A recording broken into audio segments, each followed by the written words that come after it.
He was perhaps the greatest five-string banjo picker of all time. Come with me as I visit the final resting place of Earl Scruggs.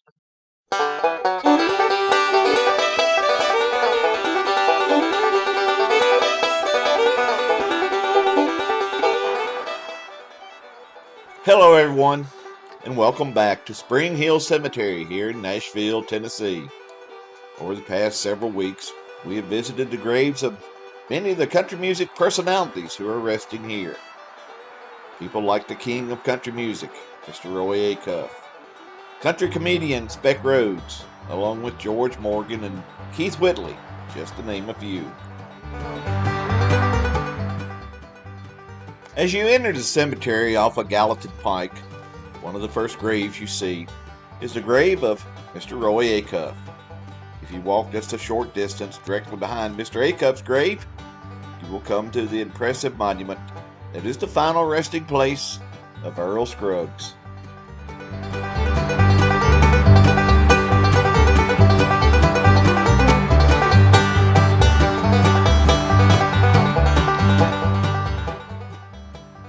Earl Eugene Scruggs was born on January 6, 1924, in the Flint Hill community of Cleveland County, North Carolina.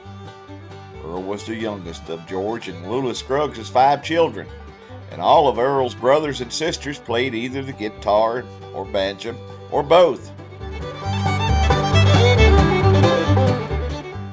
When Earl was only 6 years old, he heard a blind banjo player named Mac Woolbright. Now, most banjo players of the era used a clawhammer style of playing the banjo, but Woolbright used more of a picking style, which gave the banjo a drastically different sound. Earl was intrigued by the sound and never forgot it, and over the years began developing his own unique style of picking.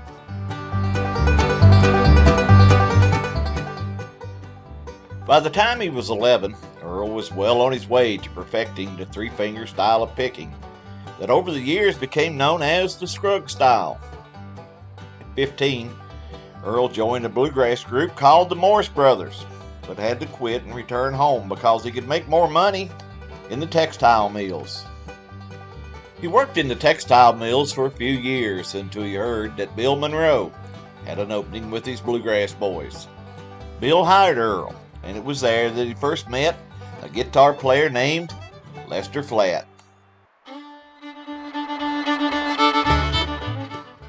It was in December 1945 that Bill Monroe, along with Lester Flatt, Earl Scruggs, and the rest of the Bluegrass Boys, made their first appearance on the Grand Ole Opry. Then in 1946, with Lester on guitar and Earl on the banjo, Bill Monroe recorded his classic hit, Blue Moon of Kentucky.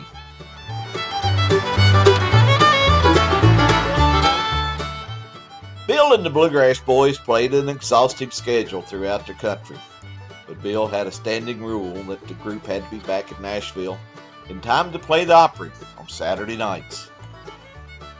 After more than 2 years with the Bluegrass Boys, Earl decided that the grueling schedule was too much for him and decided to leave the group.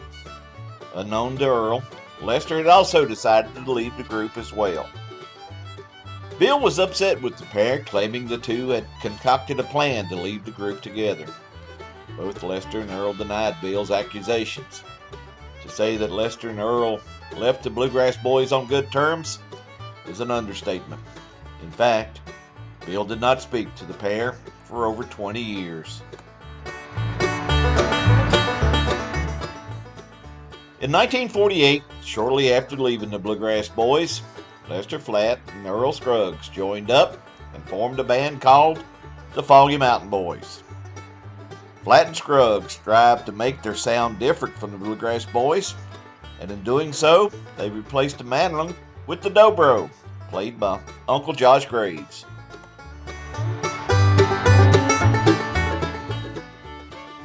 A year later, Flatt and Scruggs and the Foggy Mountain Boys recorded what would become one of their biggest hits, the Foggy Mountain Breakdown. This featured Earl's three-fingered picking style and became one of bluegrass music's biggest hits. The song won a Grammy Award and was featured in the 1967 movie Bonnie and Clyde that starred Faye Dunaway and Warren Beatty.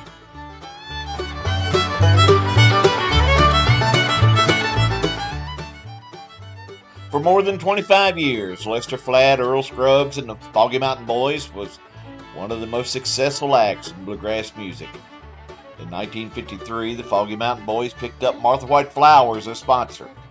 As a result, the group developed and performed a theme song for the company that was written by Pat Twitty.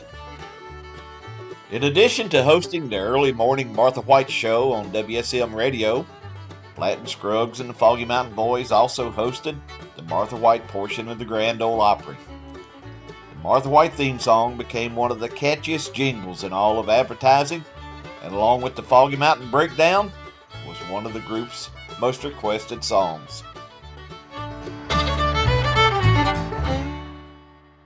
In the late 1960s, friction began to develop between Lester and Earl.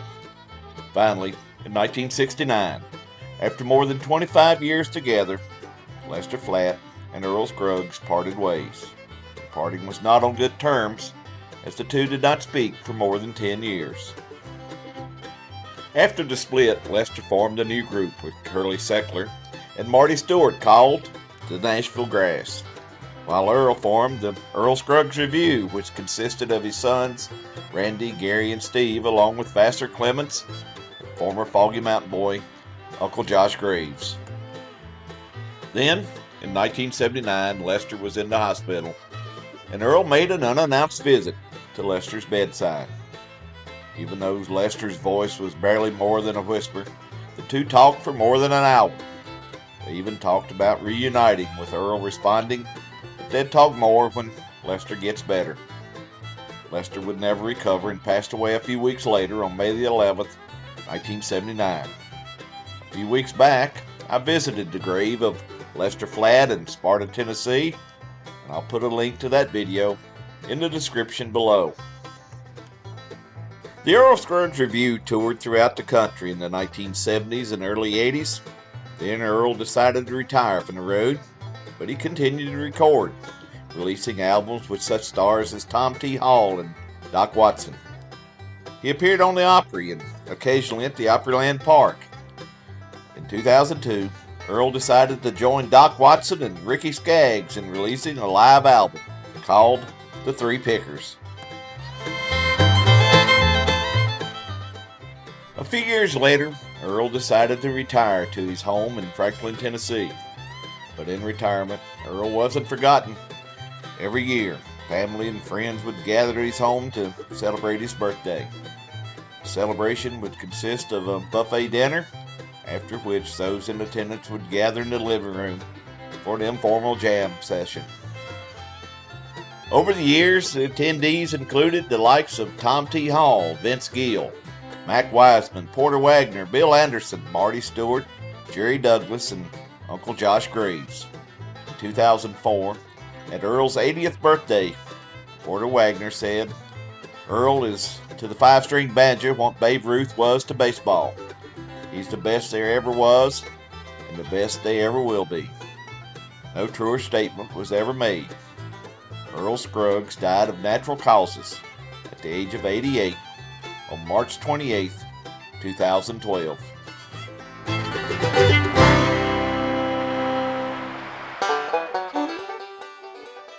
Resting here beside Earl is his wife of 58 years, Louise. Soon after she and Earl was married in 1948, she began handling the business part of Earl's career. She also became the first female country music executive when she served as the business and booking manager for the Foggy Mountain Boys. One of her greatest accomplishments was to help move the Foggy Mountain Boys and bluegrass music as a whole into the music world's mainstream. Through her efforts, an entire new generation was introduced to bluegrass music when she started booking the Foggy Mountain Boys on college campuses. The popularity of Lester Flatt and Earl Scruggs and the Foggy Mountain Boys, as well as bluegrass music in general, soared thanks to the efforts of Louise Scruggs. Louise also promoted Lester and Earl to Hollywood. and was instrumental in their appearances on such TV shows as the Beverly Hillbillies and Petticoat Junction, where they also played the opening theme song. A music pioneer in her own right, Louise Scruggs passed away at the age of 78 on February 2nd, 2006.